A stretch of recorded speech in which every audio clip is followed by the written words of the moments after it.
Assalamualaikum warahmatullahi wabarakatuh. Saya Muhammad Arya Zawijaya dari kelas P3D dengan NIM 230209501061. Di sini saya akan mempresentasikan hasil rangkuman materi dari kelompok 5, yaitu penjadwalan atau scheduling dari CPU.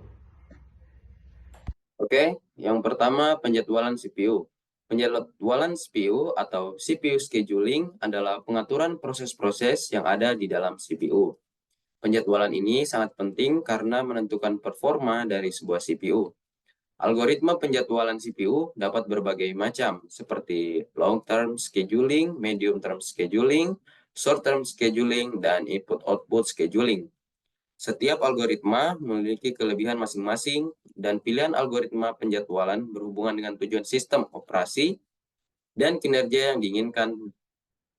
Penjadwalan atau scheduling dilakukan agar proses antrian dapat dilakukan dengan benar dan efisien. Terdapat tipe-tipe penjadwalan, yaitu first come first serve scheduling, yaitu proses yang pertama kali meminta jatah waktu untuk menggunakan CPU akan dilayani terlebih dahulu. Pada skema ini, proses yang meminta CPU pertama kali akan dialokasikan ke CPU pertama kali. 2. Shortest job first scheduler. Pada penjadwalan ini, proses yang memiliki CPU burst paling kecil dilayani terlebih dahulu. Terdapat dua skema, yaitu 1. Non-preemptive. Bila CPU diberikan pada proses, maka tidak bisa ditunda sampai CPU burst selesai. 2. Preemptive. Jika proses baru datang dengan CPU burst lebih pendek dari sisa waktu proses yang saat itu sedang dieksekusi, proses ini ditunda dan digantikan dengan proses yang baru. 3. Priority scheduling, yaitu suatu kasus khusus dari penjadwalan berprioritas. Tiap-tiap proses dilengkapi dengan nomor prioritas atau integer. CPU dialokasikan untuk proses yang memiliki prioritas paling tinggi, atau nilai integer terkecil biasanya merupakan prioritas terbesar. Oke. Keempat, round robin scheduling. Konsep dasar dari algoritma ini adalah dengan menggunakan time sharing. Pada dasarnya, algoritma ini sama dengan algoritma pertama, hanya saja bersifat primitif. Setiap proses mendapatkan waktu CPU yang disebut dengan waktu kuantum atau quantum time untuk membatasi waktu proses, biasanya 1-100 milidetik. Oke, materi selanjutnya, metode penjadwalan. Terdapat dua metode penjadwalan, yaitu penjadwalan primitif dan penjadwalan non-primitif. Penjadwalan primitif adalah penjadwalan yang berkemampuan untuk menghentikan sementara proses yang sedang berjalan untuk memberi ruang kepada proses yang prioritasnya lebih tinggi. Penjadwalan ini biasa saja termasuk penjadwalan proses atau input-output. Penjadwalan primitif memungkinkan sistem untuk lebih dapat menjamin bahwa setiap proses mendapat waktu operasi, dan juga membuat sistem lebih cepat merespon event dari 9 luar yang membutuhkan reaksi cepat dari satu atau beberapa proses. Penjadwalan primitif digunakan ketika proses beralih dari status berjalan ke status siap atau dari status menunggu ke status siap. Oke, selanjutnya penjadwalan non-primitif. Penjadwalan non-primitif adalah salah satu jenis penjadwalan di mana sistem operasi tidak pernah melakukan context switch dari proses yang sedang berjalan ke proses yang lain. Dengan kata lain, proses yang sedang berjalan tidak dapat terganggu. Penjadwalan non-primitif digunakan ketika suatu proses berakhir atau ketika suatu proses beralih dari status berjalan ke status menunggu. Materi selanjutnya, metrik kinerja.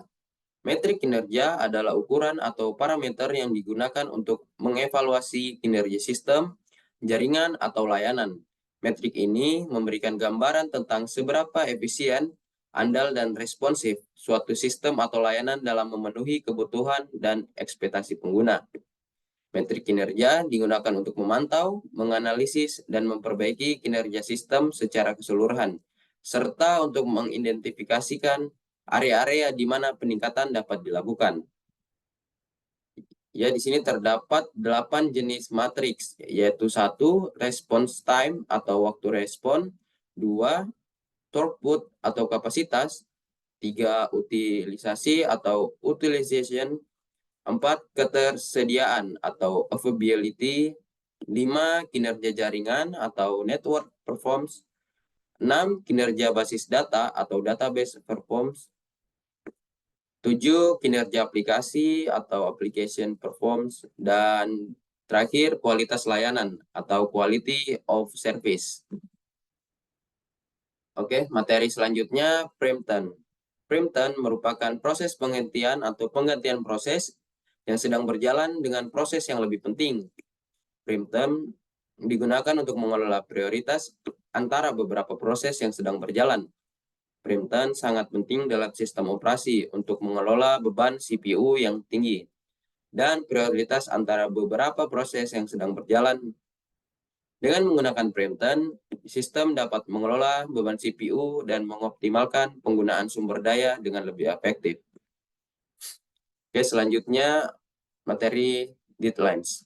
Deadlines merupakan batas waktu yang diperlukan untuk menyelesaikan pekerjaan.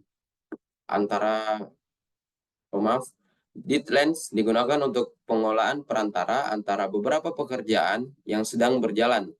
Ada beberapa aspek tentang deadlines, yaitu 1. Batas waktu, 2. Prioritas, 3. Pengaturan prioritas, dan 4. Kinerja.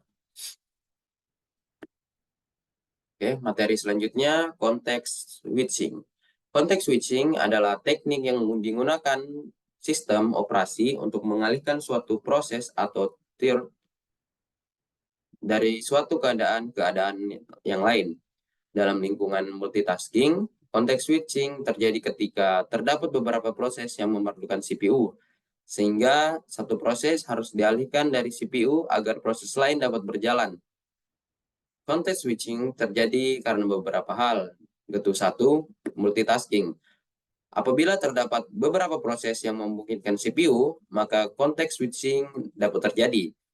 Hal yang paling umum terjadi adalah karena panggilan sistem, sehingga suatu proses harus dialihkan dari CPU agar proses lain dapat dijalankan atau berjalan.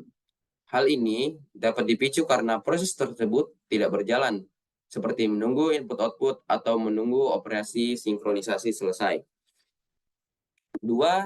Interput handling.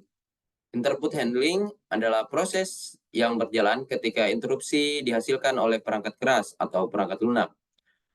Hardware akan mengirimkan sinyal interupsi untuk menjalankan context switching. Penanganan interupsi yang disebut Interrupt Service Routine atau ISR menangani permintaan dan mengirimkannya ke CPU. Ketika ISR selesai, proses sebelumnya akan dilanjutkan. Oke, materi selanjutnya strategi multilevel queue. Dalam multilevel queue, mengelompokkan proses-proses berdasarkan prioritasnya. Kemudian muncul ide untuk menangkap kelompok-kelompok tersebut sebagai sebuah antrian-antrian kecil yang merupakan bagian dari antrian keseluruhan proses, yang sering disebut dengan algoritma multilevel queue. Dalam hal ini, dapat dilihat bahwa seolah-olah algoritma dengan proses yang dasar adalah algoritma multilevel queue, di mana setiap queue akan berjalan dengan algoritma FCFS yang memiliki banyak kelemahan. Oleh karena itu, dalam prakteknya, 15 algoritma multilevel queue memungkinkan adanya penerapan algoritma internal dalam masing-masing sub-antrinya, yang bisa memiliki algoritma internal yang berbeda untuk meningkatkan kinerjanya. Oke, materi terakhir, teknik penjadwalan. Di sini terdapat 2 teknik penjadwalan, yaitu penjadwalan multicore dan penjadwalan terdistribusi. Penjadwalan multicore merupakan teknik yang digunakan untuk mengatur dan mengelola berbagai proses yang berjalan secara paralel pada suatu sistem multicore. Dalam penjadwalan multicore, proses multicore dapat melakukan penjadwalan sehingga konflik harus dihindari. Penjadwalan di sistem multicore melibatkan pengelolaan sumber daya CPU pada beberapa inti pemrosesan yang ada dalam suatu prosesor fisik. Selanjutnya, penjadwalan terdistribusi.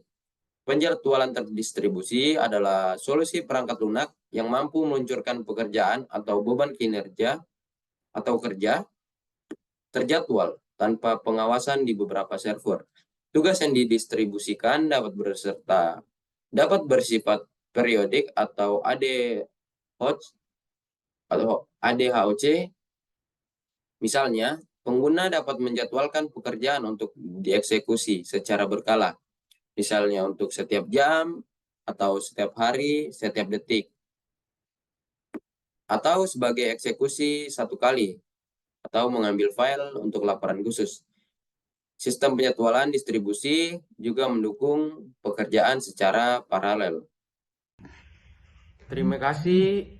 Itu saja yang dapat saya presentasikan dari rangkuman materi kelompok 5. Mohon maaf jika masih terdapat kekurangan. Wabillahi taufiq wal hidayah. Wassalamualaikum warahmatullahi wabarakatuh.